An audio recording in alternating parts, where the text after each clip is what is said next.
Pemirsa Intens Investigasi. Setelah sempat angkat bicara untuk kali pertama selepas sidang terkait kisruh rumah tangganya kemarin, lewat laman sosial medianya, Paula pun kembali bersuara.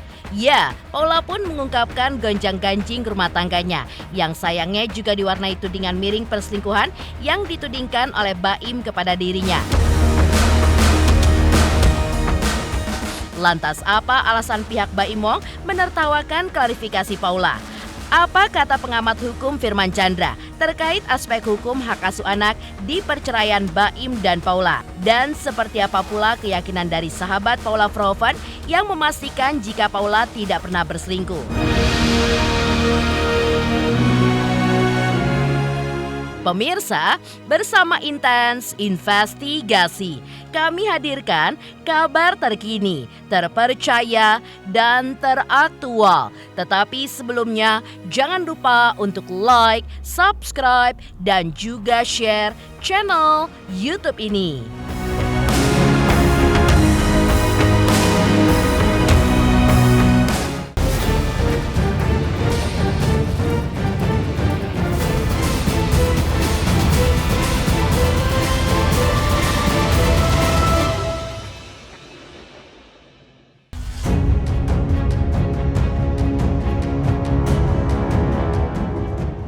Lewat laman sosial medianya, Paula Verhoeven pun kembali bersuara terkait tudingan perselingkuhan yang menyasarnya. Dalam video singkatnya yang sempat viral itu, Paula dengan nada sendu meminta maaf atas kegaduhan yang terjadi, sekaligus membantah tudingan menyakitkan tentang perselingkuhan yang dilontarkan Baim terhadapnya. Ibu dua anak ini pun juga memohon doa agar bisa melewati fitnah tersebut. Tapi, alih-alih bersimpati, bantahan Paula itu pun justru memantik tawa Baim dan juga Fahmi Bahmid selaku kuasa hukum dari Baim Wong. Karena menurut sang pengacara, bantahan tersebut sah-sah saja dilontarkan oleh kubu seterunya itu. Namun, hal tersebut tidak akan berpengaruh di mata hukum. Apalagi, Fahmi pun juga menegaskan jika alasan gugatan cerai yang disampaikan oleh kliennya dalam berkas gugatan itu justru didukung oleh bukti-bukti dan keterangan saksi yang sangat kuat, yang kesemuanya itu pasti akan terungkap di persidangan nanti. Mohon maaf atas kegaduhan tentang berita rumah tangga saya. Dalam kesempatan ini, izinkan saya untuk meluruskan dengan segala keterbatasan saya. Narasi perselingkuhan yang menjadi pemberitaan belakangan ini akan menjadi jejak digital bagi anak-anak kami di kemudian hari.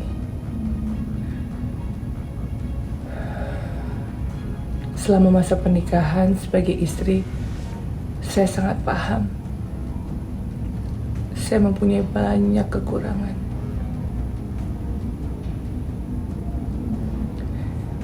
Namun dalam kesempatan ini, saya ingin meluruskan bahwa berita perselingkuhan itu tidak benar. Saya percaya Allah Maha mengetahui apa yang saya lakukan dan yang tidak saya lakukan. Karena semua perbuatan saya di dunia ini harus dipertanggungjawabkan di akhirat kelak.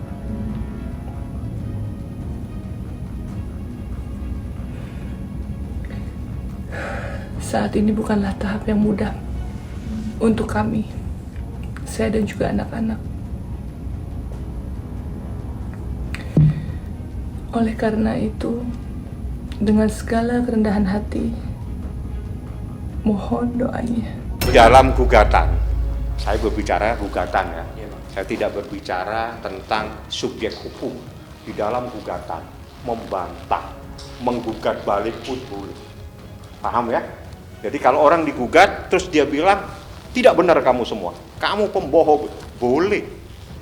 Artinya, silakan mau ngomong apa saja. Yang punya bukti saya, yang punya saksi saya. Saya kan ketawa saja. Bagi saya yang tahu proses hukum, saya hanya ketawa kalau orang membantah-bantah gitu. Boleh kok. Bantah boleh, gugat balik. Jangan bantah, gugat balik misalnya. Boleh.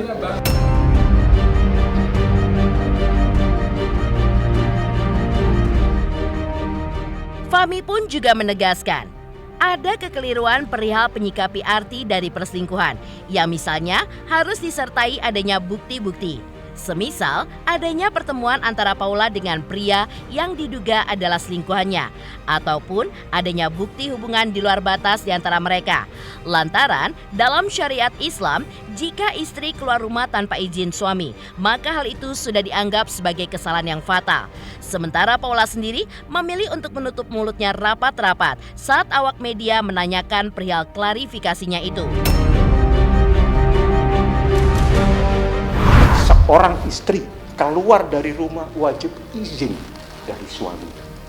Itu syariat Islam. Ada ayat lagi. Saya tidak mau menjelaskan semuanya. Nanti pada saat pembuktian.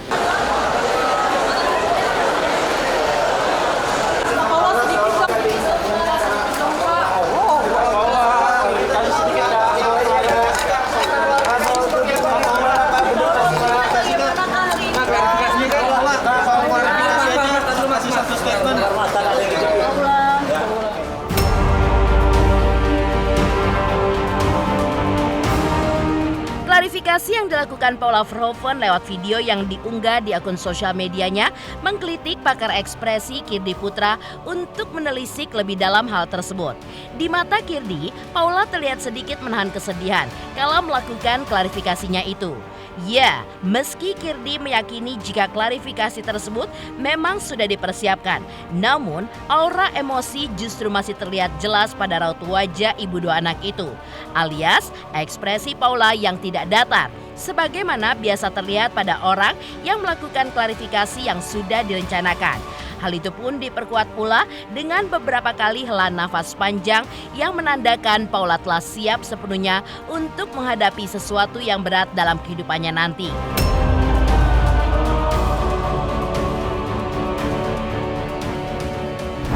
Buat saya ekspresi Paula itu sebagian besar adalah ekspresi sedih yang ditahan dan ketidaksukaan, contempt ya, contempt itu apa ya, sinis, muak gitu ya, ketidaksukaan itu yang teramat sangat gitu, tapi ditahan di dalam.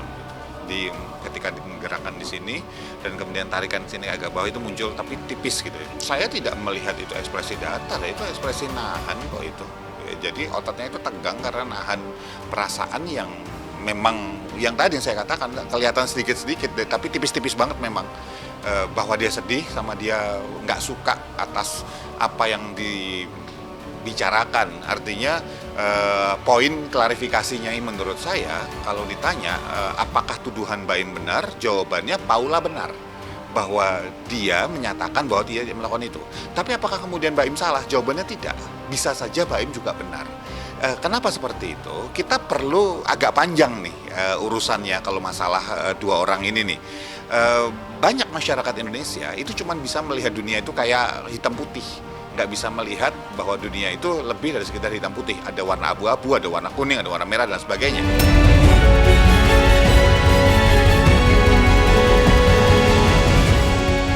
Tidak hanya itu saja, Kirdi justru begitu tertarik dengan raut wajah tenang Paula saat menyampaikan klarifikasinya itu, yang menandakan jika istri Baim Wong itu sebenarnya tidak nyaman dengan apa yang harus disampaikannya kepada publik.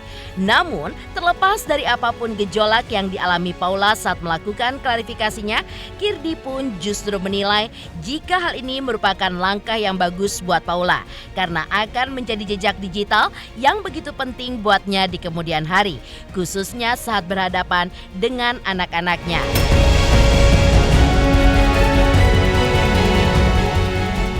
Kalau tuduhan Baim memang Baim merasa tuduhannya benar dengan kasus perselingkuhan segala macam, buktiin aja di pengadilan gitu loh, dengan bukti-bukti. Karena pengadilan akan menerima bukti fisik, bukan lagi yang namanya cuma omon-omon. Sementara Paula, kalau dia bilang bahwa dia tidak berselingkuh, ya tinggal istilahnya dia kasih sebuah penjelasan untuk bukti-bukti yang disampaikan oleh Baim, gitu. Sesimpel itu. Buat saya ketika dia dengan lugas berani mengatakan bahwa tidak benar, gitu ya, dan kayak ada perasaan tidak suka di situ, artinya bahwa Paula merasa cukup terganggu, lalu sementara yang lain nggak diklarifikasi, bagian sini diklarifikasi, dia sangat terganggu, bukan cukup terganggu, sangat terganggu dengan isu yang dihembuskan dari pihaknya Baim. Dan sekarang, yang seperti saya bilang, dua-duanya bisa benar nih, ya. Sekarang mana yang lebih benar daripada yang lain, itu yang kemudian pengadilan yang memutuskan.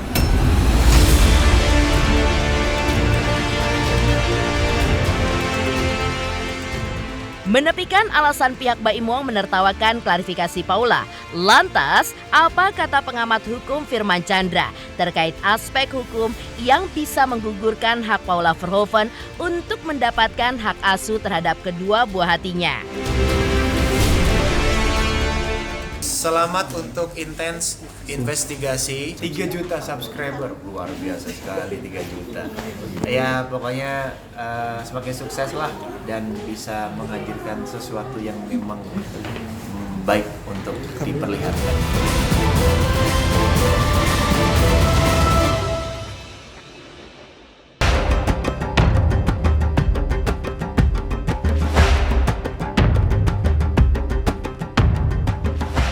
Dari hasil sidang mediasi yang digelar pada pekan lalu, diketahui jika Baim kekeh untuk bercerai. Sebaliknya Paula pun ingin tetap mempertahankan rumah tangganya. Sementara untuk hak asuh anak, keduanya pun juga belum menemui titik temu. Meski Baim juga ngotot untuk mendapatkannya. Belakangan ini, peluang Baim untuk mendapatkan hak asuh atas kedua buah hatinya Kiana dan Kenzo sepertinya kian terbuka lebar setelah diketahui jika Paula ternyata sempat mengalami gangguan emosional selama mengurus suami dan juga anak-anaknya. Lantas, apa pendapat pengamat dan praktisi hukum Firman Chandra terkait peluang Paula untuk mendapatkan hak asuh anak meski dibayang-bayangi gangguan emosional yang pernah dialaminya?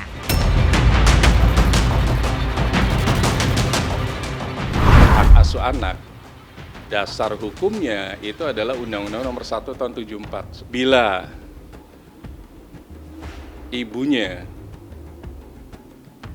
tidak mendapatkan hal-hal yang dikecualikan dalam undang-undang ini, otomatis anak itu pasti ikut ibunya. Karena kalau mumayyiz di bawah 12 tahun, menurut undang-undang, itu harus ikut ibunya, kecuali ibunya misalnya dikategorikan katakanlah berzina dengan orang lain pada perkawinannya. Kemudian ada dugaan tanda kutip kejiwaan misalnya, atau mungkin sakit jiwa misalnya. Kemudian dihukum dengan putusan yang inkrah 5 tahun atau meninggalkan kediaman bersama selama 2 tahun berturut-turut. Kalau itu tidak ada, berarti otomatis ikut ibunya. Kalau itu ada, harus dibuktikan lagi, misalnya perzinahan. Bukti perzinahannya apa? Apakah video atau foto atau mungkin tiket pesawat bersama dengan orang lain dan dugaannya adalah selingkuhannya dan lain-lain.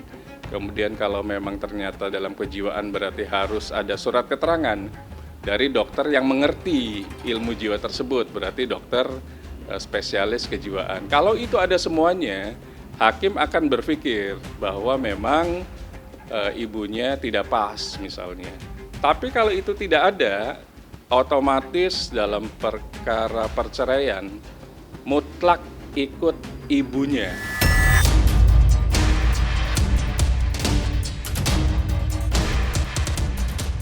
Firman pun memastikan jika saja Paula tidak mengalami hal-hal yang dikecualikan oleh undang-undang, seperti misalnya berzina dengan orang lain pada perkawinannya atau memiliki gangguan kejiwaan. Dan kedua hal itu pun juga tidak bisa dibuktikan di persidangan oleh Baim Wong. Maka sudah bisa dipastikan jika hak asuh kedua anaknya yang masih di bawah umur akan tetap jatuh ke tangannya. Berbeda apabila kedua anak itu sudah berusia di atas 12 tahun. Yang berarti sudah memiliki hak untuk memilih akan ikut ibu atau ayahnya.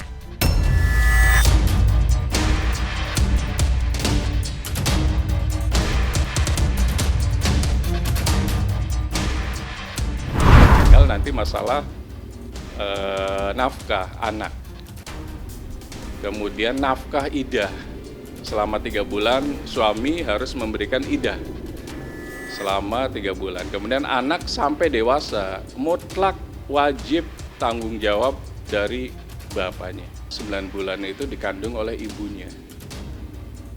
Anak yang cerdas, pasti ibunya cerdas. Kenapa undang-undang itu asasnya feminim, gitu, feminisme? Karena apa? Karena melihat keberpihakan, kemelekatan anak itu wajib mutlak ke ibunya. Makanya di situ anak di bawah 12 tahun wajib ikut ibunya.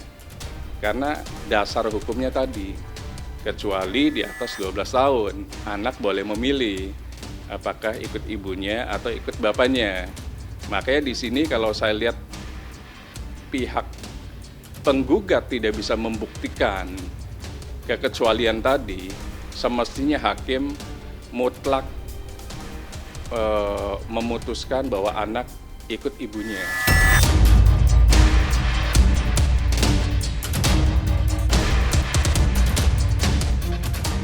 Berbeda dari pandangan pengamat hukum Firman Chandra terkait aspek hukum yang bisa menggugurkan hak Paula Verhoeven untuk mendapatkan hak asuh terhadap kedua buah hatinya. Lalu, seperti apakah keyakinan sahabat Paula jika Paula tidak pernah mengkhianati kesucian pernikahannya dan juga tidak pernah mengkhianati cinta Baim Wong, suami yang begitu dicintainya?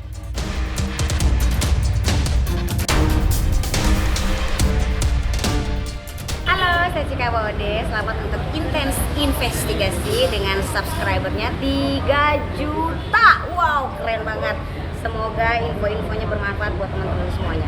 Selamat!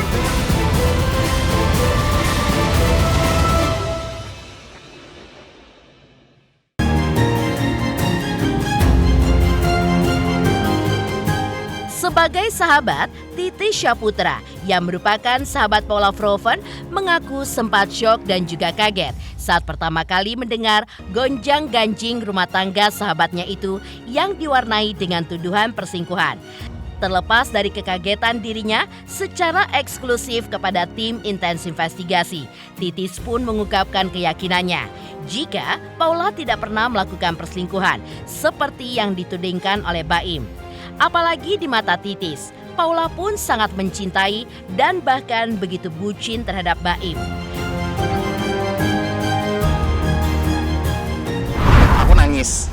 Aku nangis dan ini aja kayak menangis gue. Karena aku sama Paula itu kayak deket banget kan. Jadi aku tahu ceritanya mereka waktu awal-awal pacaran kayak gitu-gitu. Jadi waktu aku tahu dari sosial media, aku langsung telepon dia dan kita berdua sama-sama histeris, tangis-tangisan karena memang sangat menyayangkan sih. Ya cekcok kalau namanya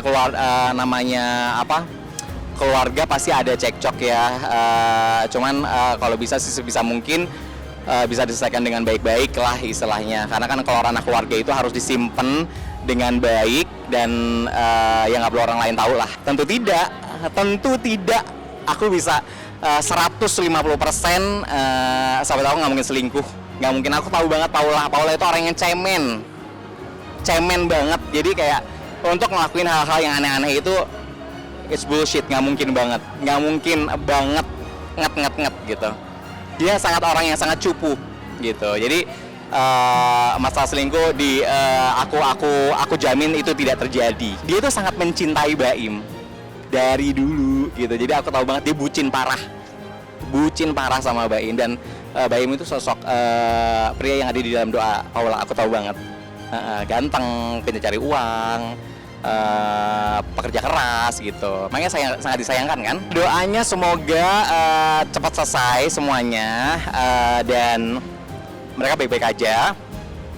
Terus kayak semoga nggak ada aneh-aneh, nggak ada yang rame-rame karena demi kebaikan anak juga. Karena kan jejak digital itu kan nggak bisa hilang. Jadi sebisa mungkin kalau memang mau berakhir ya berakhir dengan baik aja sih gitu.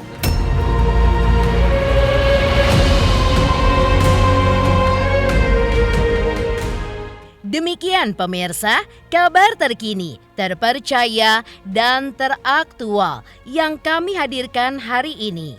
Saksikan terus Intens Investigasi setiap hari Senin sampai dengan Jumat, tayang 5 kali sehari dan Sabtu tayang 3 kali sehari, yaitu pada pukul 11 siang, 12 siang, 3 sore, dan 6 sore. Tentunya hanya di YouTube channel.